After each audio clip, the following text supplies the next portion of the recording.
Hey, welcome everybody. Welcome to Stick of This Show. It's Nick and Fred Poag with Tim Fullerton, our special guest from the Find Out podcast, That's it. and from White Dudes for Harris. And as you all may have heard as we started coming in here, is let me pull it up on my side too. But um, is we're super excited to have Tim here. He has opened the door.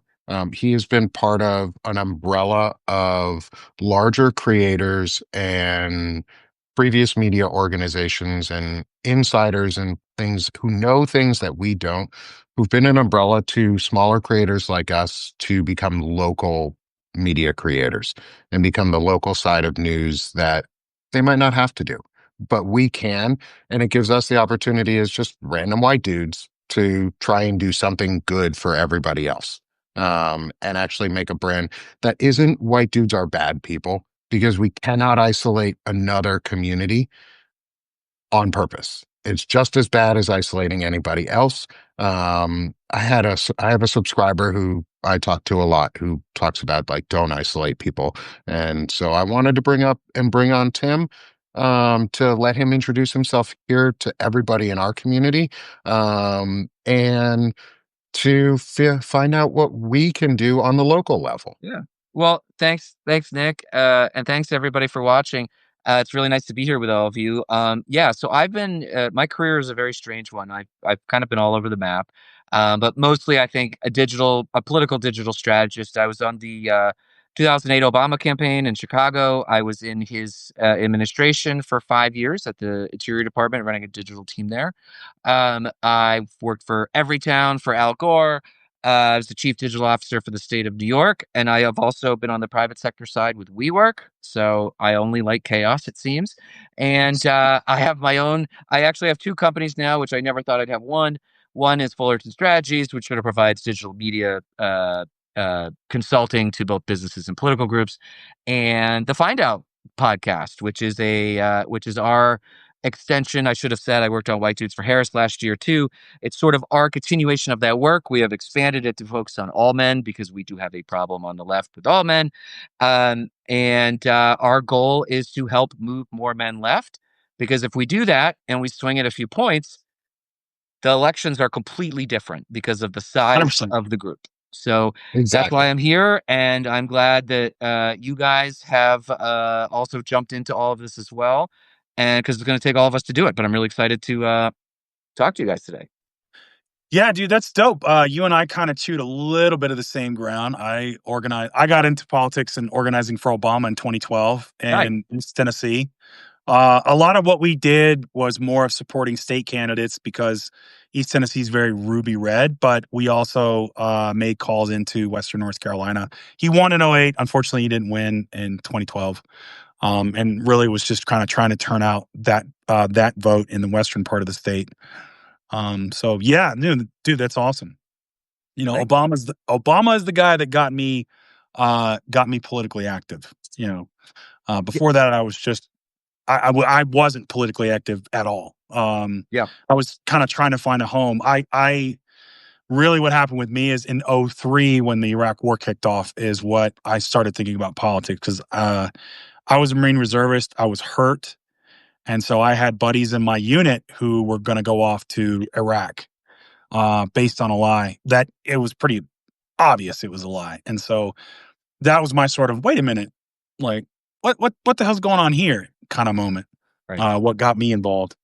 So, and, you know, one of the things that, you know, it's interesting we talking about civics, and I've talked to Nick about this a lot, is when I was organizing in East Tennessee, there was an older gentleman, African American, and he kind of mentored me about politics in rural areas. And this was sort of during the Ron Paul revolution, sort of the Tea Party and the precursor to Trump and MAGA. And you know, all government's bad, cut spending, privatize everything, that kind of stuff. And the thing that he said that really stuck with me, and it's always stuck with me, is people don't understand what life was like before these programs came in here, before the Tennessee Valley Authority came in, before the interstate, before rural healthcare clinics, before USAID, before all these programs that had improved the life for people in rural areas.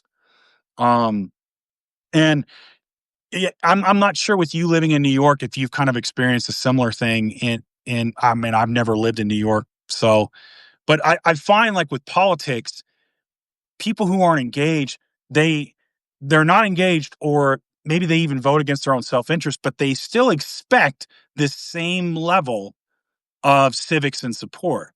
What have you seen with that in your time as an like in your time doing digital strategies and your time just like what can you touch on with that, man?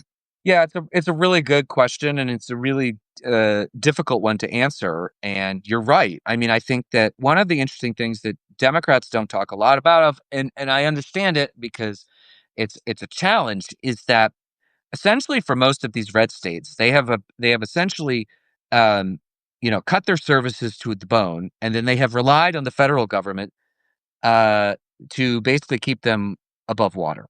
And the reality is that that is about to change in a very big way over the next couple of years with the passage and signing of this I would call big bullshit bill, which is going to slash $1.1 trillion of Medicaid, and which will result in closings of hospitals, in particular rural hospitals, and a host of other things. And so I think that people are gonna, if we play it right, which I don't like to say this is an opportunity because a lot of people are going to get hurt and frankly die because of this, but Democrats have a real opportunity to basically prove for the first time that Republicans have been pulling the wool over their constituents' eyes for a long time with these culture wars, and the Democrats and the federal government have been the ones that have basically been allowing these individuals, as you mentioned, like they don't feel like anything's changed for them, so why not go with the Republicans?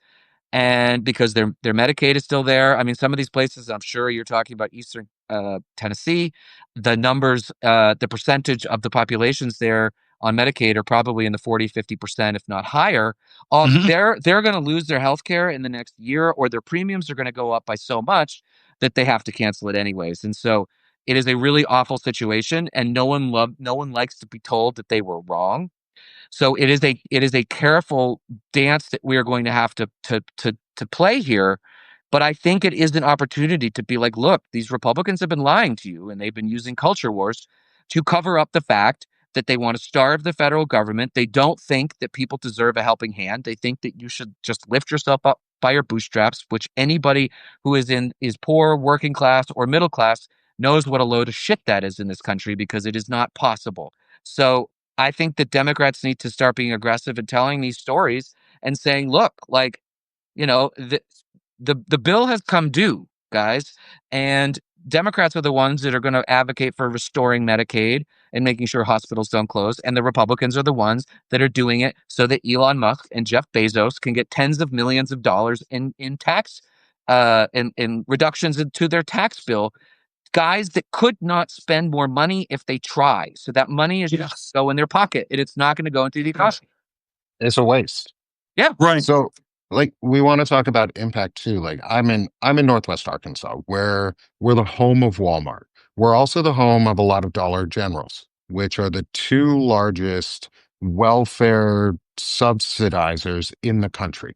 They employ their employees at a lower than livable wage, and then rely on the welfare systems, which are about to go away. So our representative, Steve Womack, voted for it, voted to pass the big bullshit bill. And I'm glad you used that, because that's one of my favorite terms to use it, because it is bullshit. It's just a Yeah. bullshit lie. It's as big of a lie as they could come up with to tell us that our benefits and our entitlements, they're legally called entitlements because we're entitled to them. Ron Filipkowski uses that word, and it is pretty powerful. I mean, it has negative connotations if people use it wrong, but well, whatever. But like, we're about to lose all of that, Yeah. all Yeah. of the medical. We have major hospitals in our area that we're trying to open up. What can you, as someone who knows a lot more in this field and how to engage community organization and build networks and systems that work, what would you suggest for us and our audience that we can do to engage on a local level Yeah. to build systems that maybe are about to go away? Well, I mean, I think that, first of all, the local activity is probably more important than the national, especially if we're talking about trying to change cultures or trying to change understanding of who is doing what. And I don't think Democrats have done a good job in trying to build support in the areas that you guys live in. I mean, Arkansas used to elect Democrats all the time. Mhm. Even in my 20s, Mark Pryor and I forget Blanche Lincoln, and like not exactly the type of Democrat that I am, but they were Democrats and they were on our side. And now it would be almost unfathomable to have a Democrat from Arkansas. Almost the same as Alabama, which we got a Democrat for one reason, and that was we got it for 2 years, and then they put a coach in that didn't know that there were three levers of government, and he won. So I think what it's going to require is making people see what is happening on the ground is the direct result of Republican rule. And they are now the federal government, the Republicans in the federal government are acting like the state Republicans now, but they were the backstop. They were the Medicaid. They were all these things. And the other thing that people fail to forget is okay, you take Medicaid away from somebody. That means that they are either going to have to use the precious money that they have for groceries or for other bills to pay for healthcare. So then that means that those other things are not going to be paid for. So it's not like we're just saving $1 trillion in spending and everything's great. It's just shifting where that money is going. And it's Plus, it's not getting going more into the expensive. communities. So I think me in Brooklyn, New York, talking to Arkansas or Tennessee is not going to have the same effect as you guys, and you guys carrying them as to why it's so important to like do this as a top down or down to up process where we're all kind of saying the same things, but like you can stand in front of a closed hospital and say, this is Steve Womack's fault.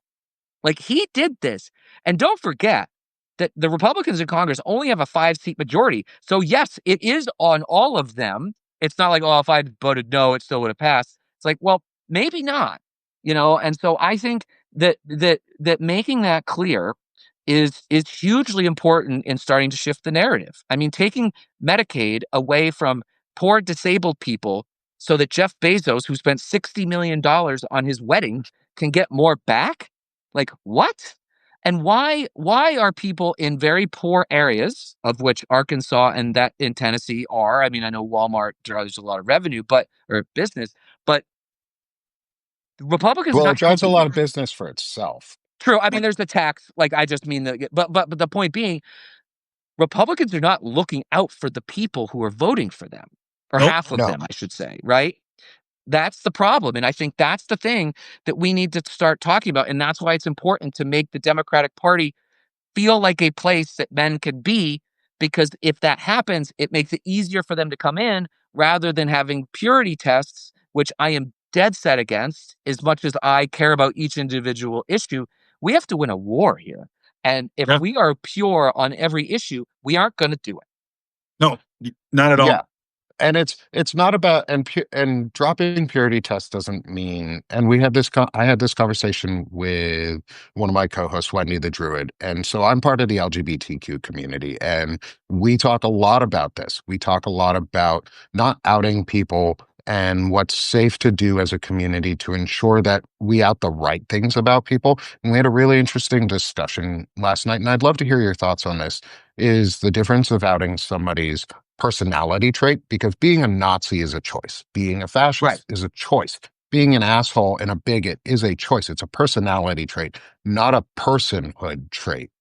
And I was wondering if you could touch on maybe that topic of being able to express in a clear way how to attack somebody's personality trait without getting anywhere near crossing that border, Right. because we're trying to make a big community and a big tent. Like you said, it's a big area. We need to accept Joe Walsh is welcome here. Like, I Right. love Joe Walsh's work. He's incredible what he does. I want to have Joe on the show at some point.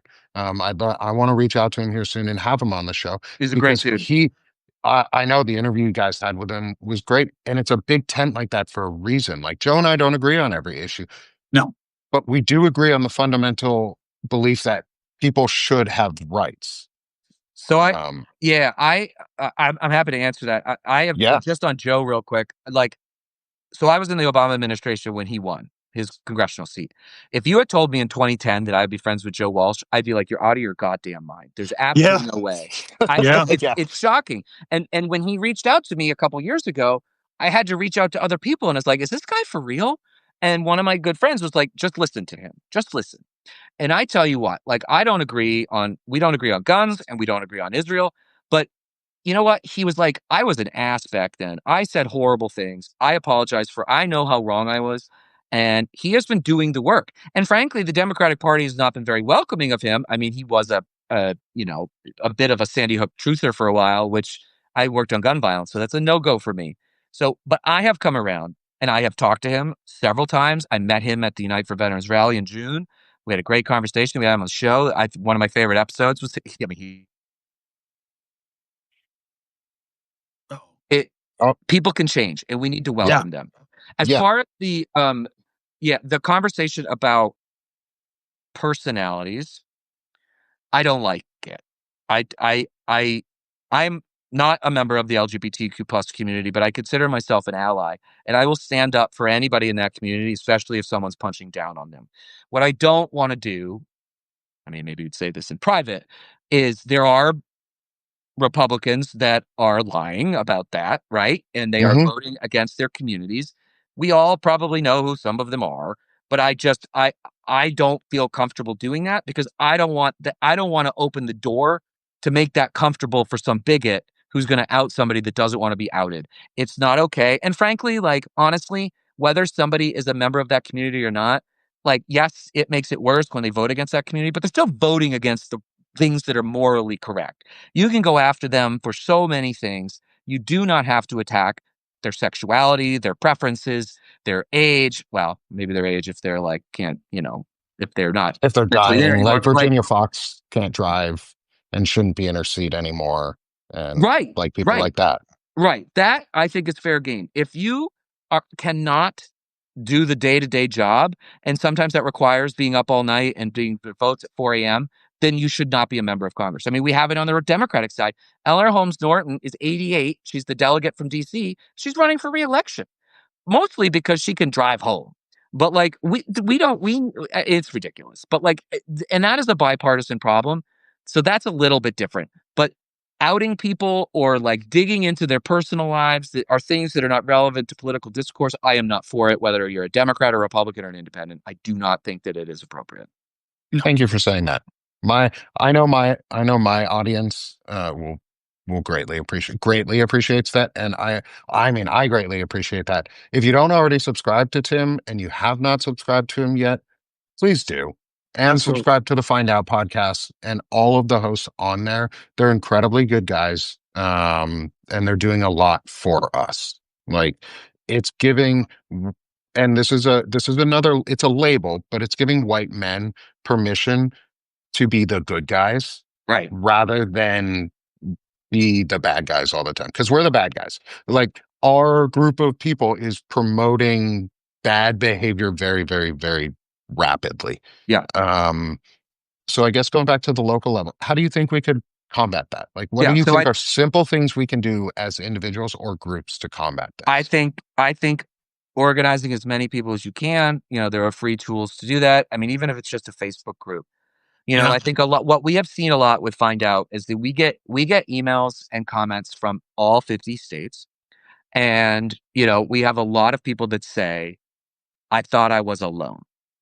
I mean, Hmm. in Oklahoma, I was getting Yeah. comments the other day because I did a video on the states that have the highest quality of life and the states that have the lowest quality of life. And surprise shocking to nobody, you know, the bottom 10, all 10 are Republican held and have been. Mine included.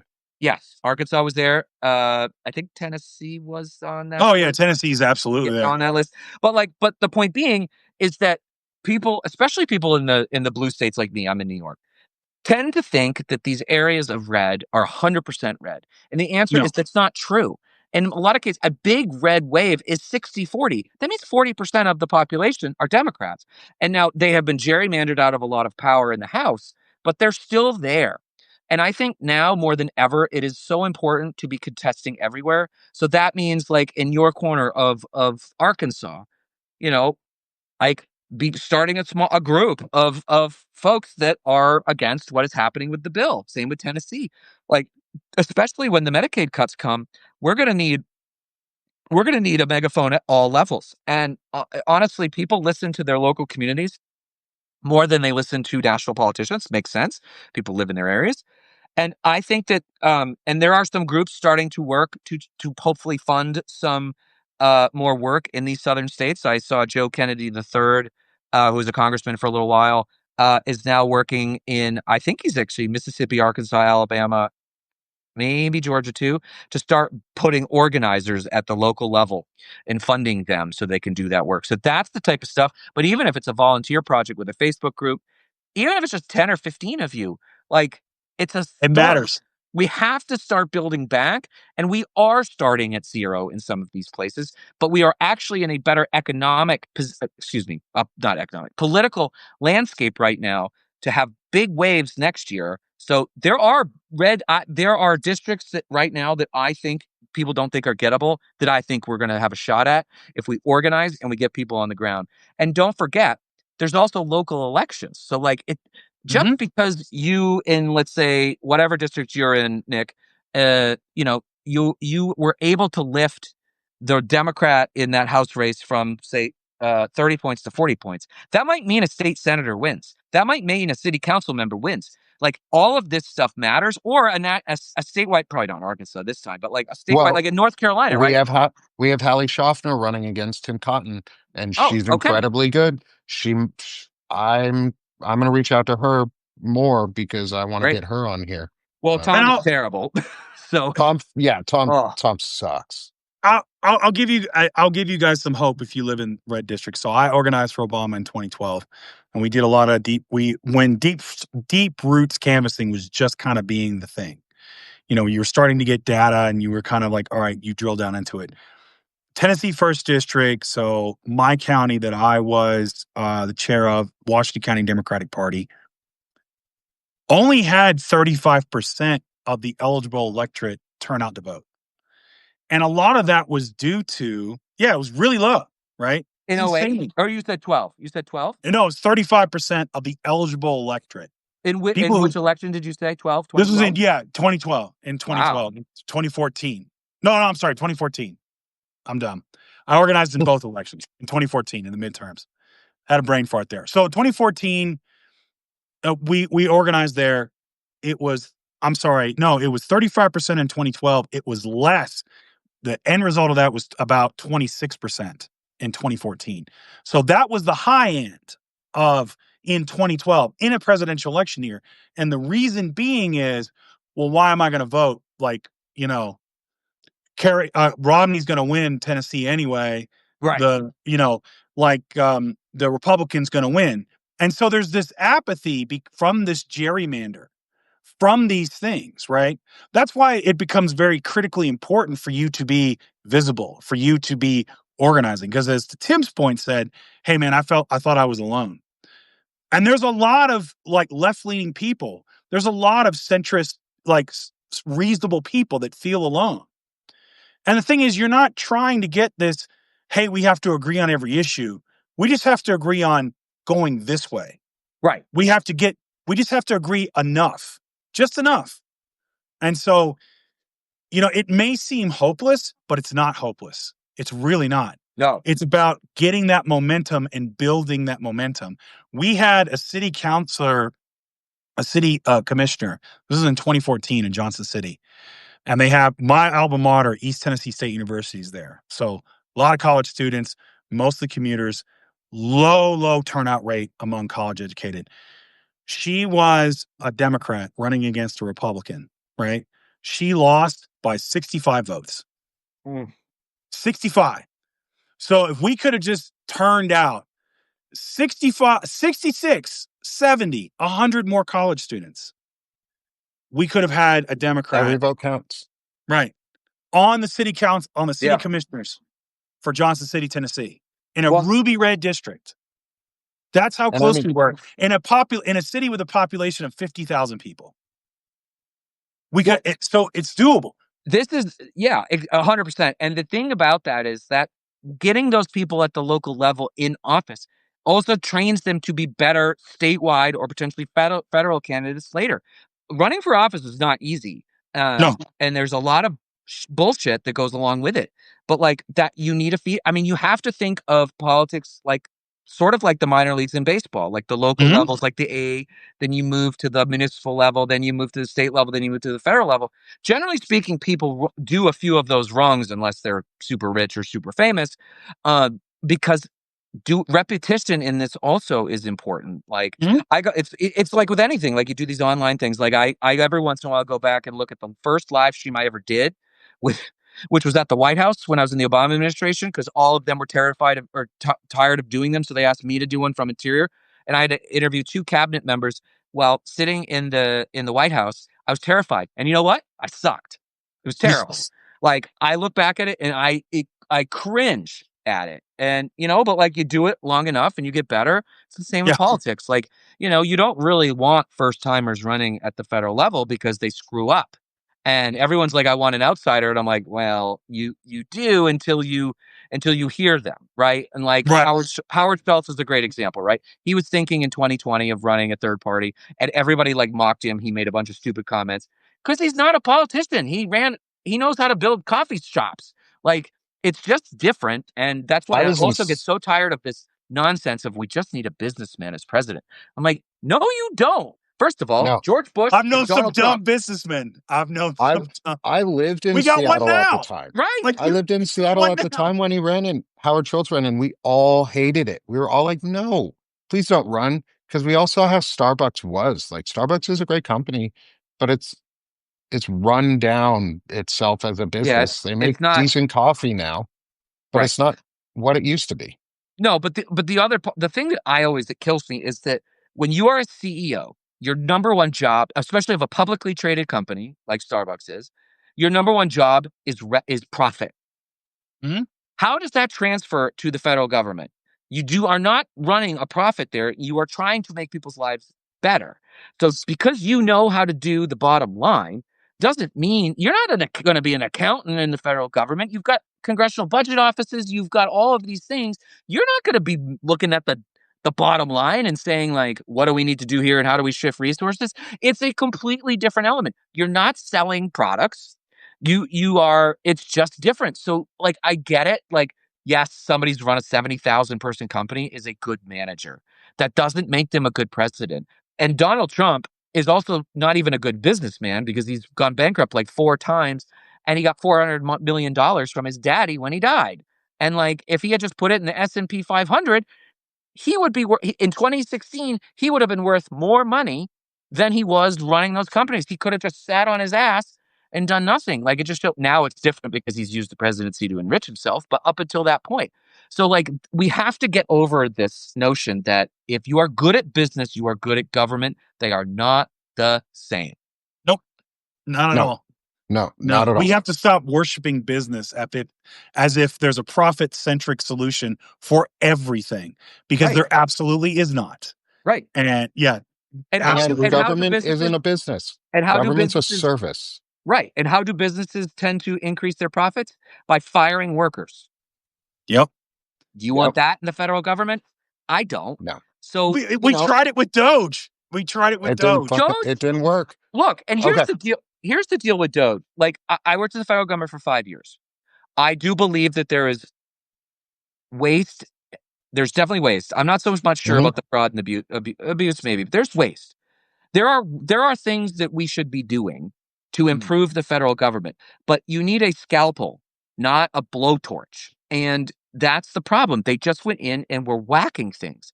And they were whacking like 5 to 10% of the budget and Yep. trying to get all of the savings out of it. So what's ending up happening is the worst of both worlds. Yes, we have cut that money, but it has almost no effect on the actual deficit or the operating budget of the federal government, while screwing over. I mean, I kid you not, and people don't believe this, there were babies on the roads in Sudan going to US aid funded facilities for treatment when Donald Trump shut the door and they died on the road. That is a fact. It happened. You can look it up, and it's because of Doge. We could have done a much more surgical work on that, and there's still work to be done there. Like, I actually think it's too hard to fire a federal employee. I think it's also too hard to hire into the federal government. Oh yeah. I want to protect workers, don't get me wrong, but like I also want to make sure that like people with a lot of skills, they want to give back and come in, and right now they can't. So like when I hear about Doge, my temperature goes through the roof because children lost their lives because of Elon Musk and Donald Trump, and that story is not being told enough. And Americans, as much as we care about certain things, if it's out of sight, out of mind, we don't think about it. And so, Yep. but people need to remember that happened, and it happened for no reason. Exactly. Just like firing the air traffic controllers, fire Yeah. them, get them out, and then suddenly, oh no, we don't have enough of them, and so now they want to hire immigrants Well, right. to fill the gap. It's like, And we had our first crashes in what, 50 years in the sky that were not a terrorist attack on our country. Like Yeah, we the have one not had there was an a plane. airplane crash I think it's on 20. but a commercial line, right? Well, there was one after 9/11, like a couple weeks after 9/11, and it was in New York. Yeah. And so then that was a whole thing. I don't think there had been one since. There have obviously internationally, but not in the US. But yes, like, hey guys, guess what happens when you take people out of these jobs? No one does them. Hmm. Like, it's not just that it's not that just everybody does more. And again, like the reality is you cannot affect the federal budget without touching one of three things that nobody wants to touch: defense, Medicare, and Social Security. And we have to have, I mean, and we spend $1 trillion a year on defense. I don't think we should be. when we're at war So we're with, going to when say we're no new technically at wars. war with no one. We're at No new war Yeah. with wars. no one. Why are we spending $1 trillion on defense? Yeah. Like, Exactly. like we spend more than the other top 10 nations combined. That includes Russia, that includes China. And, it doesn't really feel, and actually the most effective defense spending we have spent was sending arms to Ukraine to decimate the Russian Oh army, yeah. which was Oh only yeah. 5% of the budget, and they lost their minds over that. I'm like, that is the best money we have spent on defense in 50 years. Yeah. And it all went back to US Right, contractors and then we're in the country. buying more stuff, right, like, Yeah. yeah, I mean, look, like, the War Machine, as, Black Sabbath talked about, right, is, like, a real thing, Hmm. but in this particular case, that is the best investment that we have made. We are helping a democracy. The Russians have lost over 400,000 soldiers. They've lost thousands of armored cars and tanks. They even lost 30 generals. I don't know what the generals are doing on the front lines, but they did. And then now, It was And not even consider their navy and their air yeah, we forces. still they have some they have ships. a Like, so they have a weapon in Russia that's really effective. It's the open window, and so the open that's a Putin joke for anybody who gets that one. the Well, Russians are a it's clumsy not a crew, huh? Putin, it's a Like, Put out joke. oh yeah. Well, it's funny. We've joked a lot that like if the clumsiest people on earth are people who are against Vladimir Putin. It's funny how all of them Oh yeah. just Right? like can't walk down a flight of stairs. They're be careful by that open window. Yeah. Yeah, but like he is now using prison labor and also North Korean soldiers. So everyone's like, oh, Joe Biden, blah, blah, blah, blah. I'm like, that guy decimated the Russian army, and so that it's going to be very difficult for him to go to Georgia and then to Poland, which is what he would want to do. They're down, and all of their good soldiers have been wiped out. And then the Ukrainians with the drones the other day took out a third of their bombers, their nuclear bombers, a Yep. third in one A strike. third in one And hit. that's the part of the defense budget that the Republicans want to cut out of that. I'm like, give me a break, guys. So that brings up an interesting question. I've been wanting to ask this to someone. Is Ukraine opened the door for uh, uh, internal threats to the US? I'll just put it bluntly. They opened the door to internal threats from sleeper cells of probably white nationalists in our country, more so than anybody else, because that's who. And we saw it before the election. There were people who were trying to attack the energy sector in Tennessee, I think it was. The FBI Yep. stopped that before it could happen. What are your thoughts on our 22-year-old untrained counterintelligence director out of DC or Maryland, I think it is, who, and all of the forces that have been moved away from actual internal threat analysis and I counterintelligence. I think it's a real problem. I mean, they're doing this because the overwhelming majority of political violence in the United States comes from far right wing sources. It's not Democrats. It's not Antifa. I don't even know if Antifa exists anymore. I don't even know who was Antifa. Did I like those Aren't we tactics? all Antifa? Like, I know. I'm Well, and that's the other thing, right? anti-fascist. Antifa, anti-fascist, right? We are all anti-fascist, and that's what that is. Right. But it was a perfect boogeyman for the right because there's no faces on it, and so they could scare people. But moving, and I've talked to folks in the intelligence community, and it is dire. People are retiring, experts, because they're just like, screw that. Why am I doing this anymore? Right. They're going to take a giant axe to the State Department. The attaches who you don't really know what they do, but they're doing really important stuff. They're going to take an axe to that. I worry that we are going to be blind both internally, because of course we have two complete and utter morons running the FBI, and Kash Patel and Dan Bagingo, Dan whatever Bingo his Bongo stupid Bongino. name is, you know, who are now warring with the attorney general over Epstein and all this stuff, instead of actually trying to keep us safe, because there are threats every day. Every president, when they leave, says the most sobering moment of their presidency is sitting down once they've been sworn in and getting that intelligence briefing for the first time, and it opens their eyes to like this. And we don't ever hear about 99% of it. I don't know if Trump doesn't read them, so he No. didn't read them Well, in he the can't first. read. Well, right. I mean, they have to do pictures and shit. I like for people listening, that's not a joke. Like, they had to make pictures and charts because he doesn't want to read words. But W is the same, because don't forget, he ignored that memo from the CIA that was literally titled "Bin Laden is Determined attack of determined the to U.S. attack the United States" 8 months Yep. before he did it.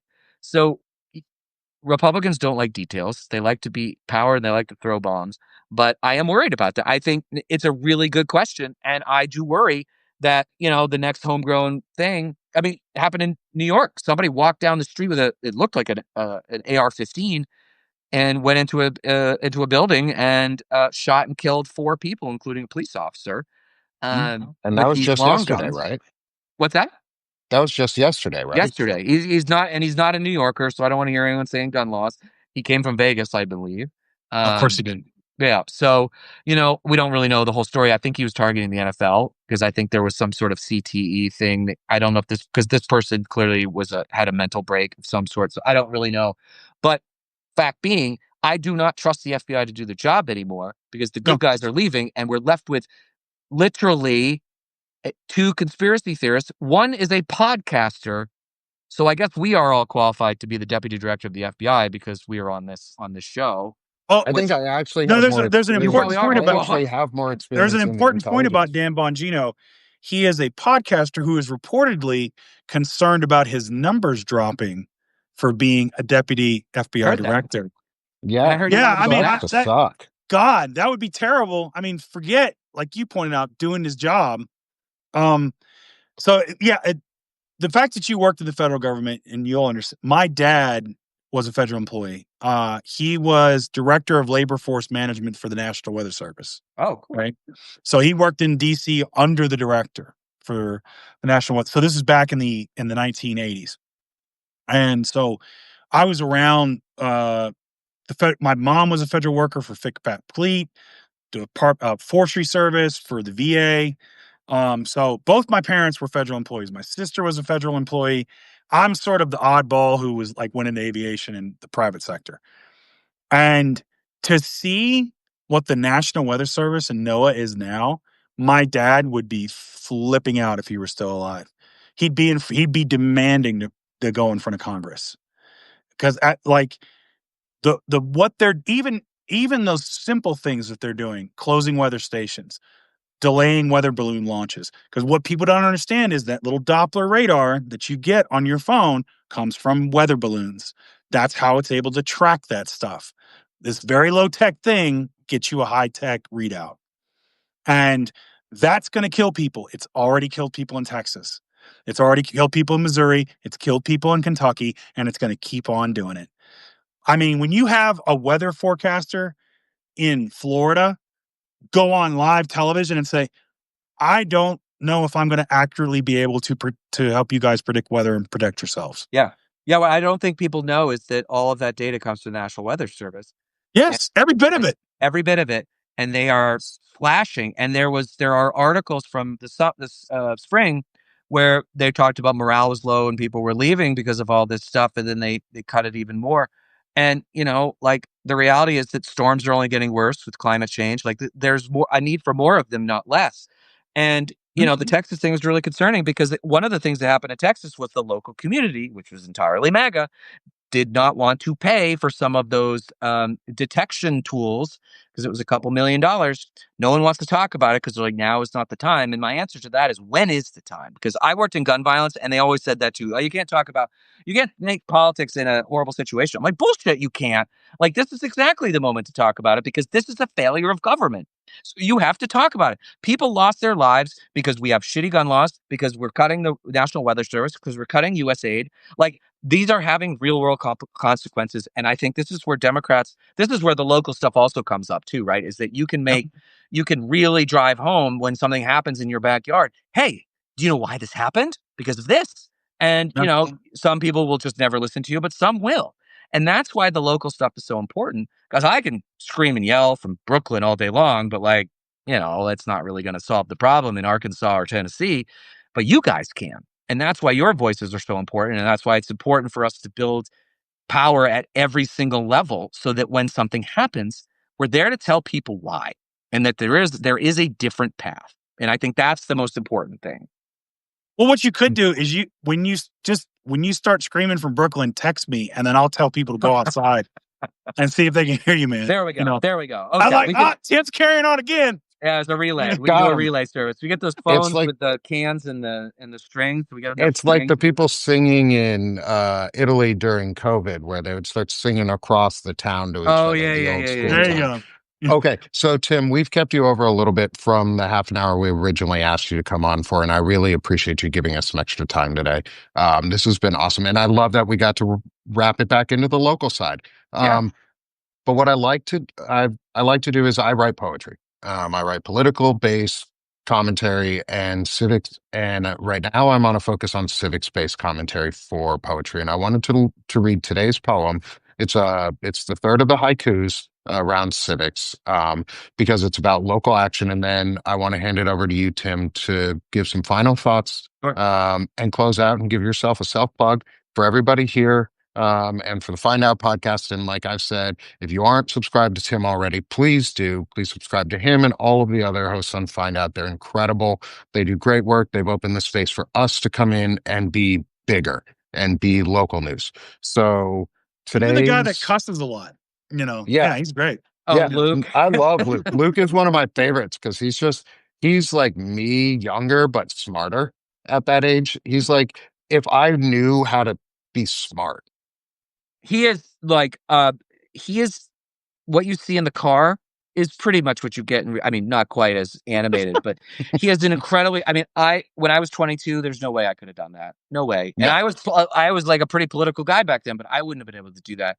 He is he has clearly tapped into something. I mean, he has 750,000 TikTok followers now. And I think it's a good middle ground of anger, but also he's not just screaming, he's actually like educating as well. And I think that is the difference between some people who just go on and yell and scream, and you can learn from Luke. And I think it's really important to hear his perspective. And we have a 26-year age gap. No, 24-year age gap. I'm the oldest. If you couldn't tell. But it's interesting when we talk, I don't really feel that difference. And he's just a really genuine guy. And so if people don't know it's Luke, you should go follow him because he's great. Yeah. Absolutely. Okay, so let's read today's poem and then we'll let you close out. Great. Please subscribe to all three of us. I'm running a summer sale for 80% off if anyone wants to come and join me on the paid side. And so today's poem is called Engagement. It's a civic haiku number 3. So, civic engagement. Seeds grow from local support, actions springing forth. And so this one is our is our third, and I hope it brings a little bit of an idea of bring some action, and that engagement needs to be focused and purposeful. And I think what Tim is doing, and the team at Find Out are doing, is purposeful engagement. So Tim, thank you so much for coming on with us Yeah. today. I so Yeah, appreciate man. it, and I would Oh, love to have well, you on again sometime. yeah, I'm happy to come back, and thank you guys. And it's so great to know that like we are all working together on this because we obviously need everybody, and we need everybody in every Yeah. corner of the country to do it. And for everyone listening, also thank you. Trying to see some of the comments, but it looks like some really really great stuff. Um, If you I'll want, I save them at the end too, Tim, so oh that I great, can. I'll love to go Yep. back and read them afterwards. So yeah, I mean, I think like for us, Find Out is trying to change politics and move more men to the left so that we can win 40 seats next year in the House and hopefully at least 3 in the Senate. And then we're full bore on 2028. So, but in order to do that, we need to build an army, which we are currently doing. So, if you have any ability to subscribe to Find Out across, we're findoutpodcast.substack.com. We're also on YouTube and Apple is if you listen to audio, Apple is our most important channel. We have a yellow logo because we're Isaac Newton. From obviously fuck around and find out is where we came from, and his the law of every action has an equal and opposite reaction. That's our sort of play. We're gonna be doing some really big things. We are talking about building a whole network of content creators. Once we get there. So if you could subscribe, I would really appreciate it either on mine and then I can tell you where it is from there, or just go to findoutpodcast.substack.com and do that. But guys, thank you Awesome. very much, Nick and Frederic. I really appreciate being on. This is super great. Uh, Yeah, dude. It was great to have yeah, you, man. happy to come on anytime you want. Especially once school gets back and my son's not running around in the backgrounds. No, I get We're that without too. childcare this I know week, that. so we're I'm in a bit waiting of for a, that day. you but All anyways, right. Thanks, Tim, Fred. Great talking to you today, as always. Everybody in the chat, thank you for being here. And like I have started to say a lot for everybody, is let's stop being sick of this shit and let's start doing this shit. love it. Have a Exactly. great day, y'all. Love it. Thanks, Have guys. a good one, guys. Thank Bye. you. Bye bye.